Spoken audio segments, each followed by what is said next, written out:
बिस्मिल्लाहिर्रहमानिर्रहीम। अस्सलाम वालेकुम नादरीन, आप यूट्यूब चैनल देख रहे हैं, मैं इमरान खान हूँ। नादरीन, साबिक वज़ीर आज़म जिन्हें छोड़कर भागना पड़ा अपने मुल्क को, बांग्लादेश को, हसीना वाजिद, उन्होंने लोगों के ऊपर गोली चलाने के अहकाम जारी किए थे। अब ये हसीना वाजिद भी पाकिस्तान की तरह ही कर रही थी, जैसे आजकल पाकिस्तान में हो रहा है, अदालतों को इस्तेमाल कर रहे हैं, फ़ौज को इस्तेमाल कर रहे हैं, इदारों को इस्तेमाल कर रहे हैं।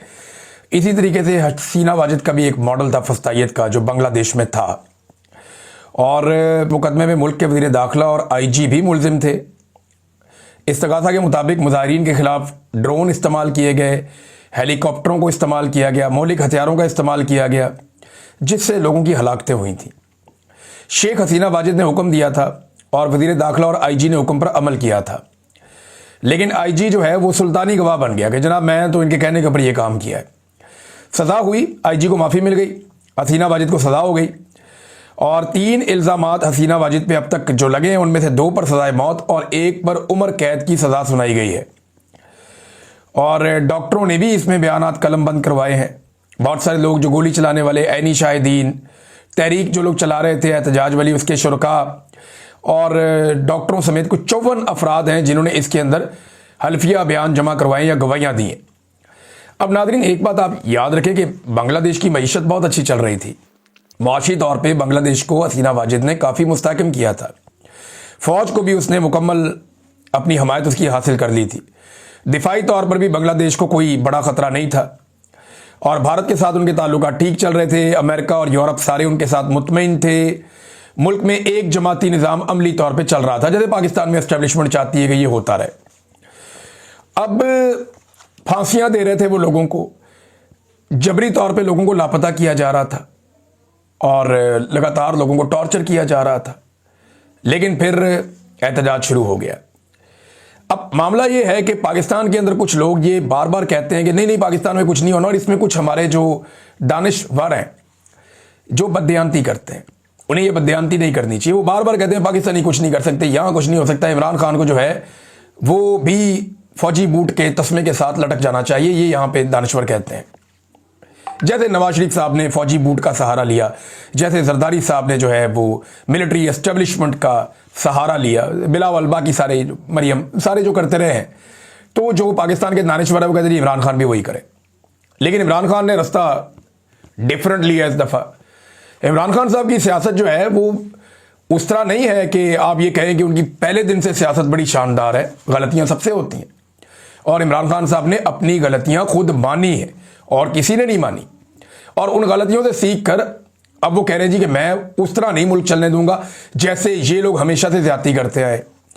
बहरहाल हसीना वाजिद ने इतना कुछ करके दिया, लेकिन उसके बावजूद हसीना वाजिद का अंजाम बड़ा खौफनाक हुआ है। तो पाकिस्तान में भी तो गोली चली है, और गोली चलाने का हुक्म किसी ने तो दिया है। अब ये जिसने भी गोली चलाई है और जिसने गोली चलाने का हुक्म दिया है, ये फंसेंगे। और याद रखें, ऐनी शाहिदीन भी आज जिंदा हैं, मौके के ऊपर जो मीडिया वाले मौजूद थे वो भी आज जिंदा हैं, बाकायदा वीडियोस भी मौजूद हैं, ऑडियोज भी मौजूद हैं।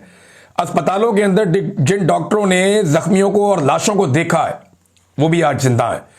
तो ये मामला दबेंगे नहीं, ये आज नहीं तो कल सामने आएंगे। पाकिस्तान के अंदर फसाइयत चल रही है। हसीना वाजिद ने भी सारे सियासी मुखालिफिन को जेलों के अंदर बंद किया हुआ था। आज इमरान खान साहब जो हैं उन्हें कैद तन्हाई में डाल दिया गया, और प्रैक्टिकली ये हो गया। देखें, इससे पहले हम ये बात कर रहे थे कि अक्टूबर के एंड में और नवंबर के महीने में पाकिस्तान के army chief field marshal Asim Munir को ये सूट नहीं करता कि इमरान खान साहब पब्लिक से बात करते रहें, और ये उन्हें परेशानी का बायस बनता है, क्योंकि वो अंदर से एक बड़ा सख्त स्टेटमेंट दे देते हैं। तो मैंने आपको ये कहा था कि जब तक के एक्सटेंशन के मामलात और बाकी मामलात जो आर्मी चीफ के हैं वो मुकम्मल तौर पर हल नहीं हो जाते, तब तक इमरान खान साहब को कैद तन्हाई में भी डाला जा सकता है। और अब वही हुआ। लगातार इमरान खान साहब से मिलने की उनकी फैमिली कोशिश कर रही है, उनके लोग कोशिश कर रहे हैं, वकला कोशिश कर रहे हैं, जो इमरान खान साहब की पॉलिटिकल पार्टी है उसके लोग कोशिश कर रहे हैं। सुहेल अफरीदी हर दफा जाता है, लेकिन मुलाकात इमरान खान साहब की नहीं करवाई जा रही। उन्हें एक कैद तन्हाई में अमली तौर पर डाल दिया गया है। जिसका खतरा था, जो बात हम कर रहे थे, वही इमरान खान साहब के साथ की गई है। अब नादरीन, इस वक्त एक मैं आपके सामने ज़रूर रखना चाहूँगा। अंसार अब्बासी साहब ने लिखा, जो लिखते हैं वो तो आप सब जानते ही हैं। आजकल अंसार अब्बासी साहब जो हैं वो एक वो काम कर रहे हैं जो इससे पहले हमारे कुछ और दोस्त करते थे, फिर कुछ और दोस्त करते थे। डाकिया का काम ही कर रहे हैं एक तरह से। वो जो एस्टेब्लिशमेंट उन्हें बताती है वो लाके दे देते हैं, बताते हैं कि जनाब अब ये वाला जुल्म होने लगा है। जब वो जुल्म हो जाता है वो कहते हैं देखा मैंने पहले नहीं कहा था ये वाला जुल्म होगा। और हर दफ़ा ये लोग कहते हैं, सुहेल वड़ाइच साहब या अंसार अब्बासी साहब सीनियर लोग हैं, मैं क्या कहूँ इनको, ये हर दफ़ा कहते हैं जनाब कि जो मजलूम है उसको चाहिए वो चीखना चिल्लाना बंद कर दे और चुप करके मार खाए, और जो जालिम है उसको ये कुछ नहीं कहते हर दफ़ा। अब ये कह रहे हैं जी फौज के खिलाफ अपनी नफरत पर काबू पाओ, अपनी सियासत के लिए फौज को मत निशाना बनाओ। ये अंसार अब्बासी साहब ने लिखा पाकिस्तान तहरीक इंसाफ के ऑफिशियल सोशल मीडिया को। तो अंसार अब्बासी साहब, मैं आपसे अर्ज करूं, ये तो आपने बहुत बारीक काम कर दिया। आप लाखों की तादाद में एक मुसल्ला फौज है, एक मुसल्ला इदारा है, आप उसे उकसा रहे हैं पाकिस्तान की सबसे बड़ी गैर मुसल्ला और पुरअमन सियासी जमात के खिलाफ। यह कैसा आपने खतरनाक काम कर दिया। जिनके पास टैंक हैं, जिनके पास बंदूकें हैं, जिनके पास पिस्टल्स हैं, जिनके पास रॉकेट लॉन्चर्स हैं, जिनके पास मॉडर्न गोले हैं, जिनके पास दुनिया का जदीद तरीन हथियार है, जिनके पास इतनी ताकतवर फौज को आप निहत्ते और मासूम पाकिस्तानियों के खिलाफ, और उन पाकिस्तानियों के खिलाफ जिनकी तादाद सबसे ज्यादा है पाकिस्तान में, जिनके पास पाकिस्तान का मैंडेट है, आप इतनी जबरदस्त फौज को निहत्ते पाकिस्तानियों के खिलाफ उकसा रहे हैं। कितनी गलत हरकत की सर आपने। इमरान खान तो अपने मुंह से कहता है कि मुल्क भी मेरा, फौज भी मेरी। वो तो ये कहता है जो घटिया इस्तेमाल किया जाता है फौज का पाकिस्तानी सियासत में, ये बंद किया जाए। और ये अब से नहीं, कई दहाइयों से हो रहा है, इमरान खान के दौर में भी हो रहा था। मुतालबा तो सुने आप, इमरान खान फौज को गाली नहीं देता, जो पीटीआई ऑफिशियल है वो भी फौज को गाली नहीं देती, कोई गाली नहीं देता, फौज को निशाना नहीं बनाता। वो सिर्फ ये कहते हैं कि मिलिट्री एस्टेब्लिशमेंट जो सियासत में मुदाखलत कर रही है वो ना करे, फौज को अपनी घटिया सियासत के लिए इस्तेमाल करना बंद कमरे के अंदर बैठे हुए चंद लोग ये बंद कर दें। बस ये मुतालबा है और ये बात करते हैं सब कि फायदा हो जाता है आसिम मुनीर साहब का, शहबाज शरीफ का, आसिफ जरदारी का और चंद सियासतदानों का और चंद बड़े बड़े लोगों का, और नुकसान हो जाता है फौज का, क्योंकि इस्तेमाल फौज को किया जाता है। तो बजाय इसके कि आप कंडेम करें कि फौज का सियासी मकसद के लिए गलत इस्तेमाल किया जा रहा है, आप ये कह रहे हैं एक निहत्ती पॉलिटिकल पार्टी को कि तुम फौज को निशाना बनाना बंद करो ताकि फौज के अंदर नफरत पैदा हो और वो हथियार उस पार्टी के खिलाफ इस्तेमाल हो। ऐसे ही आप लोगों ने नफरत फैलाई तो इससे पहले 26 नवंबर हो गया था, ऐसे ही आप लोगों ने नफरत फैलाई तो इससे पहले 9 मई हो गया था। तो नफरत फैलाना और ये बारीक वारदात डालना बंद करें। फौज के मालिक पाकिस्तानी है और पाकिस्तानियों की सबसे बड़ी पॉलिटिकल पार्टी पाकिस्तान तहरीक इंसाफ है। फौज अवाम के अंदर से निकल के बनी है, अवाम फौज के अंदर से निकलकर नहीं बनी। ये कहीं और से किसी और मुल्क से उठकर नहीं आ गए। हमारे बच्चे हैं, भाई हैं, दोस्त हैं, रिश्तेदार हैं जो जाके फौज के अंदर ड्यूटी कर रहे हैं। हम इनको गलत इस्तेमाल नहीं होने देना चाहते, ये पूरा पाकिस्तान कह रहा है और इमरान खान भी यही कह रहा है। तो आप ये सिर्फ PMLN को फायदा देने के लिए या मिलिट्री एस्टेब्लिशमेंट के वो लोग जो आजकल बेनिफिशियरी हैं इस सारे खेल के, उनको मैंने नाम लिए उनको फायदा देने के लिए आप फौज को पाकिस्तान की सबसे बड़ी पॉलिटिकल पार्टी के खिलाफ ये बयानियां बना रहे हैं। आप इसका देखें, इमरान खान अपने मुंह से कहता है, कल शायद कोई कहने वाला भी ना मिले और शायद अगर कोई कहे तो लोग उसकी बात भी ना माने। जब इमरान खान कहता है मुल्क भी मेरा, फौज भी मेरी, लोग सुनते हैं उसकी बात, और आप दीवार के साथ लगा रहे हैं एक इदारे को भी और पाकिस्तान की सबसे बड़ी पॉलिटिकल पार्टी को भी। ये कार्रवाई डल रही है और कुछ नहीं हो रहा। नाज़रीन, मेरी 2 बड़े सीनियर ऑफिसर्स हैं, उनसे बात हुई है और बड़ी खौफनाक इंफॉर्मेशन मुझे मिली है। वो इंफॉर्मेशन मैं आपको भी देता हूं, लेकिन पहले अल्लामा राजा नासिर अब्बास साहब और दीगर जो तहरीक तहफ़्फ़ुज़ आईन पाकिस्तान के लोग हैं वो मीडिया से बात कर रहे थे। मैंने देखा मीडिया के वो लोग जो अलीमा खानम पर भी अटैक करते थे और उनको निशाना बनाते थे, यानी एक ऐसी गैर सियासी खातून पे अंडा फेंकना या उनको अपने सवालात में उलझा कर परेशान करना, ये तो आसान है ना, गैर सियासी खातून है। लेकिन सामने अगर अल्लामा राजा नासिर अब्बास साहब खड़े हों या महमूद खान अचकज़ई खड़े हों या असद कैसर खड़े हों तो फिर आप नहीं कर सकते। इन्होंने धो के रख दिया। और अल्लामा साहब ने भी और दीगर लोगों ने भी, उन्होंने बड़ा क्लियरली अपना स्टांस जो है वो सामने लाकर रखा। जवाब दिया अल्लामा साहब ने कि कहो तुम भी कि लोटों और आइन में तरामीम कराने वालों पर लानत। और खड़े खड़े अल्लामा साहब ने जो है वो तबीयत साफ कर दी। सवाल उनसे किया गया कि आप अफगान तालिबान की मजम्मत क्यों नहीं करते, आप क्यों नहीं करते, आपसे क्यों नहीं होती अगर इमरान खान उन्होंने लाया तो अल्लामा साहब ने इसका जवाब दिया, जो भी तालिबान को वापस लाया, जिसने भी बसाया, जिसकी हुकूमत में लाया गया है उस पर खुदा की, उसके रसूल सल्लल्लाहु अलैहि वसल्लम की और हम सब की लानत हो। अंदाजा करें आप। अब ये अलामा साहब हैं, ये तो फिर पूरे पढ़ेंगे जो भी इनसे ऐसी बात करेगा। ये अब अलीमा खानम तो नहीं है, गैर सियासी खातून। अच्छा, 2 ऑफिसर ने मेरे से रब्ता किया, मैं आपको बता रहा था। उन्होंने बताया कि इस वक्त पाकिस्तान में मईशत जो है वो सिर्फ हिंदुओं का खेल एक चल रहा है, आदादो शुमार का खेल चल रहा है। कोई पाकिस्तान के अंदर मईशत नहीं चल रही। ये मांगे तांगे से करके अवाम के ऊपर बोझ डाल के मुल्क की गाड़ी हम खींच रहे हैं।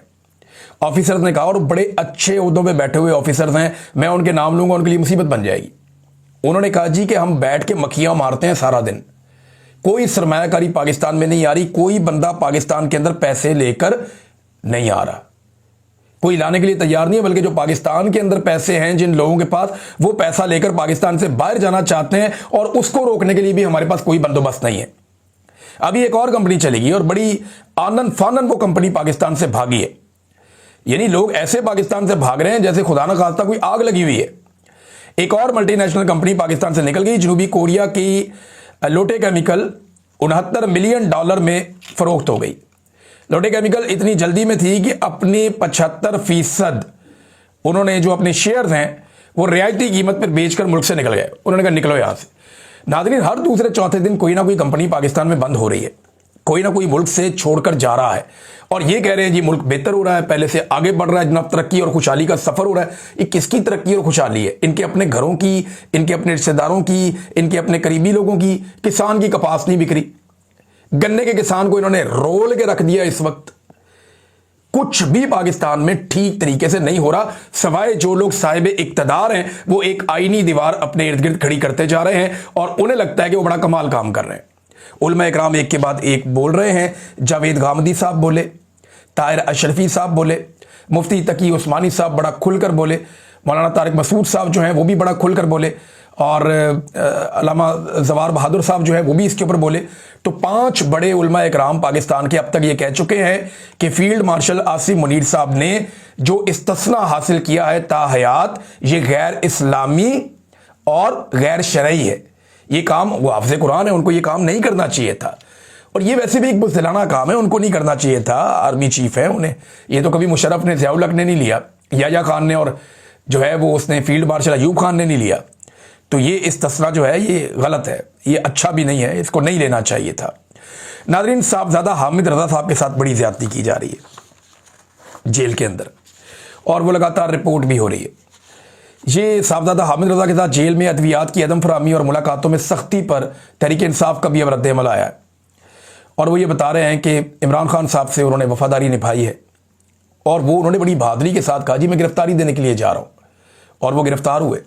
लेकिन उसके बाद उनकी मुलाकातें हो जाएं या अद्वियात की फराहमी हो जाए या उनके मामलात हों, जेल में उनके ऊपर लगातार सख्ती की जा रही है। कितनी ज़्यादती है? मुझे उनके कुछ जानने वाले लोगों ने रब्ता किया, उन्होंने कहा जी कि साहबजादा हामिद रज़ा साहब जो हैं उन्हें जेल में परेशान किया जा रहा है और उनसे एक सियासी किस्म का इंतकाम लिया जा रहा है। कोशिश ये की जा रही है कि वो इमरान खान के खिलाफ हो जाए या उन्हें इमरान खान के खिलाफ इस्तेमाल किया जा सके।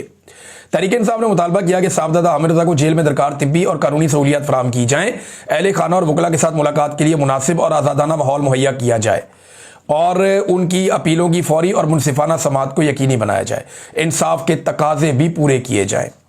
तो साहबजादा हामिद रज़ा साहब एक बड़े अरसे से मुश्किल वक्त देख रहे हैं, उनकी पूरी फैमिली देख रही है, तो अब एकदम एक और मुश्किल का पहाड़ उन पर टूटा है। नाज़रीन, पाकिस्तान पीपल्स पार्टी से जैसा कि वादा किया गया था, जैसा कि पाकिस्तान पीपल्स पार्टी जो है उसके साथ ये वादा किया गया था कि 27वीं आईनी तरमीम के बाद आप आज़ाद कश्मीर में अपना वज़ीर आज़म बना लें, और अब जो एस्टेब्लिशमेंट का वज़ीर आज़म था वहाँ पे चौधरी अनवारुल हक, वो फारिग हो गया। और मैं एस्टेब्लिशमेंट का इसलिए कह रहा हूँ कि खुद PMLN के लोगों ने कहा हुआ है। और अब उसके बाद जो है वो पाकिस्तान पीपल्स पार्टी का फैसल मुमताज़ वो वहाँ पे बन गया वज़ीर आज़म आज़ाद कश्मीर। तो पीपल्स पार्टी को एक और तोहफा दे दिया गया है। एक तोहफा तो PMLN को भी मिला। PMLN का आपको पता है एक बंदा पकड़ा गया था, और ये वो बंदा पकड़ा गया था जिसके बारे में खबर आई थी कि इकबाल संघेड़ा, इसका ताल्लुक जो है वो ख्वाजा आसिफ के साथ, और ख्वाजा आसिफ साहब की बड़ी उलझन और बेचैनी के बारे में भी खबरें आती रही थी। तो ये इकबाल संघेड़ा भाग गया जनाब, और इसके भागने की कहानी भी बहुत अजीब है। करप्शन इल्जाम में गिरफ्तार साबिक ADCR, ये ब्यूरोक्रेट था सियालकोट में, और सियालकोट ही ख्वाजा आसिफ का आपको पता है। इकबाल संगेड़ा रावलपिंडी पुलिस की हिरासत से फरार हो गया। पेशी के बाद वापस जाते हुए ये लाहौर जा रहा था। मुलजिम का भाई अपने साथियों के हमरा पुलिस की हिरासत से उसे लेकर फरार हो गया, आप अंदाजा करें। और अजीबोगरीब बात बताऊं मैं आपको, इसमें अजीबोगरीब कहानी ये है कि 13 नवंबर को मोटरवे सर्विस एरिया से चकमा देकर ये भागा, यानी 13 नवंबर को इसको भगाया गया मोटरवे सर्विस एरिया से 13 नवंबर को, और 15 नवंबर तक पुलिस एहलकार ने बताया ही नहीं। आप अंदाजा करें इस एहलकार को कितना पैसा दिया गया होगा या किस तरीके से ये सारा खेल मैनेज किया गया होगा। अब तक तो ये बंदा मेरे ख्याल में पाकिस्तान से बाहर भी अगलों ने निकाल दिया होगा, निकालने वालों ने। तो कहानी ये है कि 15 नवंबर तक पुलिस एहलकार ने बताया नहीं कि जरा बंदा भाग गया, बंदा किधर गया। और जब बताया तो तीसरे दिन जो है वो इसका मुकदमा दर्ज किया गया और गुज़िश्ता रात को खबर बाहर निकाली गई। अंदाजा करें नाज़रीन, ये हालात है। हो सकता है पकड़ा जाए पाकिस्तान में कहीं, ब्यूरोक्रेट है और ऐसा छुप तो नहीं सकता, हो सकता है पाकिस्तान से बाहर कहीं निकल जाए। ख्वाजा आसिफ साहब के साथ इसके मुबैना तौर पर ताल्लुकात बताए जाते हैं और ये पुलिस की हिरासत से निकलकर भाग गया। आप सोचें कि पाकिस्तान तहरीक इंसाफ की कुछ छोटी मोटी खातून किसी जगह पे रैली निकाल दे तो पूरे पाकिस्तान के मीडिया में रोला पड़ जाता है। PTI का झंडा उठा के कोई बंदा कोई एक नाका क्रॉस कर जाए तो पाकिस्तान में दहशतगर्दी के मुकदमा दर्ज हो जाते हैं। ये एक ब्यूरोक्रेट पुलिस की हिरासत से भाग गया और आपको 4 दिन पता ही नहीं चला। तीसरे दिन जाके उसने एहलकार ने बताना गवारा किया कि ये नस गया मेरे को। ये मुमकिन है, कुछ सोच सकता है कि SP को पता ना चले, SHO को पता ना चले, जहां से गिरफ्तार है वहां लाके देखे तफ्तीशी को पता ना चले, ये मुमकिन ही नहीं है। ये सब कहानी है, ये सब ड्रामा है और ये खेल खेला गया है। हम सब जानते हैं कि ये 2 लोगों की आपस की लड़ाई है और उसके बीच में ये खेल चल रहा है और इसके किरदार जो हैं वो इस वक्त सारे के सारे हुकूमत के अंदर बैठे हुए हैं। नाज़रीन, वकला की जो तहरीक है वो आहिस्ता आहिस्ता शुरू हो रही है। वकला मोमेंटम पकड़ रहे हैं, भाग दौड़ कर रहे हैं, हल्की फुल्की जो है वो उनकी तहरीक के अंदर मोमेंटम आना शुरू हो गया है। साथ में पाकिस्तान तहरीक इंसाफ या तहरीक तहफ़्फ़ुज़ आईन पाकिस्तान, उन्होंने भी जुम्मे को यौम स्याह मनाने का ऐलान कर दिया है। और कराची के अंदर हमने मनाज़िर देखे, हमने पेशावर में मनाज़िर देखे वकला के एहतजाज के, अब सुप्रीम कोर्ट के बाहर भी वो एहतजाज का ऐलान कर रहे हैं। तो तहरीक तहफ़्फ़ुज़ आईन पाकिस्तान फ्रंट फुट पे आई है। ख्वाजा साद रफ़ीक जो इस वक्त हुकूमत का हिस्सा है और हुकूमती जमात का हिस्सा है, उन्होंने चंद बातें की हैं इन जजेस के बारे में जिन्होंने इस्तीफे दिए हैं, यानी जस्टिस अतर मिनुल्लाह, जस्टिस सैयद मंसूर अली शाह और उनके अलावा एक और मुअज़्ज़िज़ जज, यानी 3 जजेस ने इस्तीफे दिए। और इन 3 जजेस के हवाले से जस्टिस शम्स महमूद मिर्ज़ा के बारे में भी उन्होंने बात की। उन्होंने कहा बहुत अच्छे जज हैं तीनों, ओवरऑल इनकी बड़ी अच्छी रेपुटेशन है और तीनों जजेस ने बड़ा अच्छा काम भी किया। माजी में इन जजेस ने PMLN को भी बड़ा इंसाफ दिया हुआ है, बल्कि इस हद तक इंसाफ दे दिया कि नवाज शरीफ को स्टाम्प पेपर के ऊपर पाकिस्तान के बाहर भेजने में भी इन्हीं जजेस में से एक ने किरदार अदा किया हुआ है। तो अब ख्वाजा सादर भी कह रहे हैं वैसे तो ये बड़ा मज़ा आ रहा है और चीज़ें जो आप इसको एंजॉय कर सकते हैं, यानी PMLN जो मर्जी इसमें करता रहे, लेकिन वो ये कह रहे हैं इन जज साहबान के इस्तीफों पर मुझे दिली अफसोस हुआ है। और आप धड़ेबंदी कहें इसको, सियासत की ऐनक से देखा जाए तो बड़ा सुहाना आपको दिखाई देता है, लेकिन गैर जानिबदारी से अगर आप इसे देखें तो ये इस्तीफे पाकिस्तान में आइन, इंसाफ, कानून और जमहूरियत की बालादस्ती का ख्वाब देखने वाले हर फर्द के लिए लम्हा फिक्रियाँ हैं। उन्होंने कहा मुझे नजर आ रहा है कि यह सिलसिला यहां नहीं रुकेगा बल्कि अदलिया से होता हुआ पार्लियामेंट तक जाएगा। याद रखना चाहिए कि हर मुखालिफ को पकड़ा जा सकता है, ना ही मुल्क दुश्मन करार दिया जा सकता है। तो ये उन्होंने कहा जी कि दुश्मनों में घिरा हुआ न्यूक्लियर पाकिस्तान आखिर कहां तक और कब तक अंदरूनी महादराई का मुतहम्मिल होगा। देरीना तनाज़ात के हल के लिए नए तनाज़ात को जन्म देना दानिशमंदी नहीं कहलाता। इस वक्त एस्टेब्लिशमेंट को कुछ नजर नहीं आ रहा ख्वाजा साहब, ना एस्टेब्लिशमेंट को नजर आ रहा है, ना आपकी अपनी पॉलिटिकल पार्टी को नजर आ रहा है। ये इधर ट्विटर के ऊपर आप एक स्टेटमेंट देने की बजाय नवाज शरीफ साहब को जाकर समझाएं, शहबाज शरीफ साहब को जाकर समझाएं कि इक़्तिदार के नशे से बाहर आएं, मरियम नवाज जिन्हें आप अपनी बहन कहते हैं उन्हें जाकर समझाएं, जरदारी से मिलें, बाकी लोगों को कहें कि यार खुदा का वास्ता ये बंद करें ये सारा गंद बला। बैठ के अगर इमरान खान ने भी आपके साथ बातचीत शुरू की थी तो आपने अपनी पावर शो ही नहीं की। इमरान खान की एक वहां पे एक जूनियर ऑफिसर मुलाकातें बंद करवा देता है, आप बेबस होकर बैठ जाते हैं। आपका प्राइम मिनिस्टर कहता है पूछ के बताता हूं। अगर आप सारे इकट्ठे होकर ये कहें जी हमने बातचीत करनी है तो तहरीक तहफ़्फ़ुज़ आईन पाकिस्तान के लोगों के साथ बातचीत करें, बैठें, कोई रास्ता निकालें, फौज को वापस बैरकों में भेजें, और ये जो मिलिट्री का एक किरदार है सियासत के अंदर, इसको ख़त्म करें, बाकी मसले पाकिस्तान के इलेक्शन के साथ साथ हल होते जाएंगे। तो ये ट्वीट करने से पाकिस्तान आगे नहीं बढ़ेगा, अमली तौर पे जिसने भी कुछ करना है उसको करना पड़ेगा। अब तक के लिए इतना ही, अपना ख्याल रखिएगा, अपने इस चैनल का भी। अल्लाह हाफ़िज़।